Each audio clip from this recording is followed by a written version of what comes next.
Paanan, para hindi ka mahirapan. Sa paanan. Yan. Sige. Alisin na po kami yung... Abay, gawin mo muna yung baklo sa chest press. Takutin mo na sarili. Sige, kukunin mo paa. Diyan ka muna. Hindi mo pakita, oh. Diyan ka sa may paanan. Dito ka pumwesto, oh, para madali kang gumanyan. Kalitin Ay, bahala ka nga.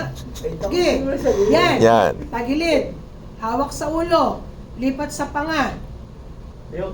Yan. Angat. O dito, baka mauntog sa kanto. Sige. Taob. Taob. Taob. Tama na nga. Taob. Iyan. 5. Sige. Huwag mo isama yung puwit.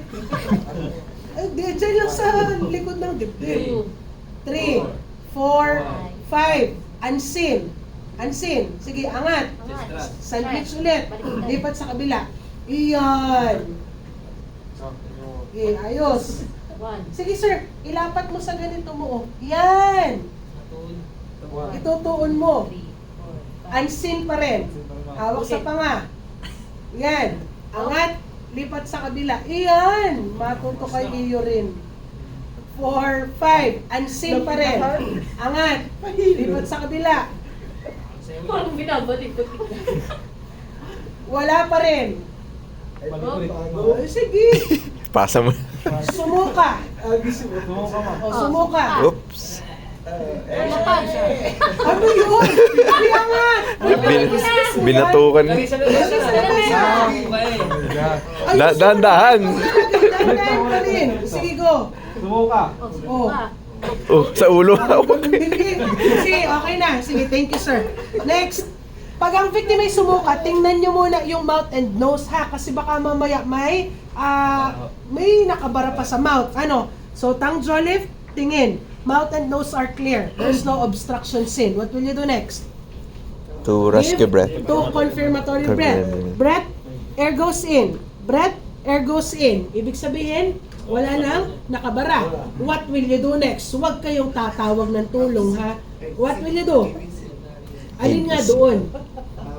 Check for the breathing and circulation. Saan ang pulso nito? Brachial, di ba?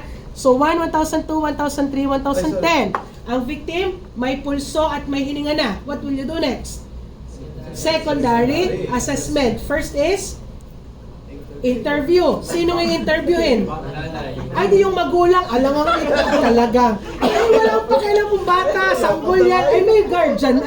Di ba ga? So, interview the guardian, syempre, and ask for the sample approach pa rin. Next, have to go examine the victim and look for the dots. And last is check for the victim's vital signs.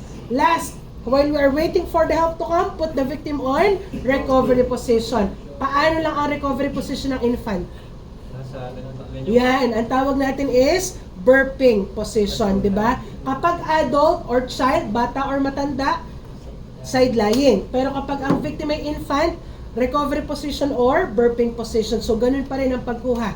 Kaliwang kamay, hawak sa kaliwang balikat, tagilid, slide, kamay na nasa balikat, lipat sa panga, angat, then lagay sa shoulder. Okay, so ito yung recovery position ng infant. Ganito kayo matatapos sa exam ninyo. Okay? So sa exam nyo, magpe-perform kayo ng adult at magpe-perform din kayo ng infant. Ano? Yes, para level up tayo.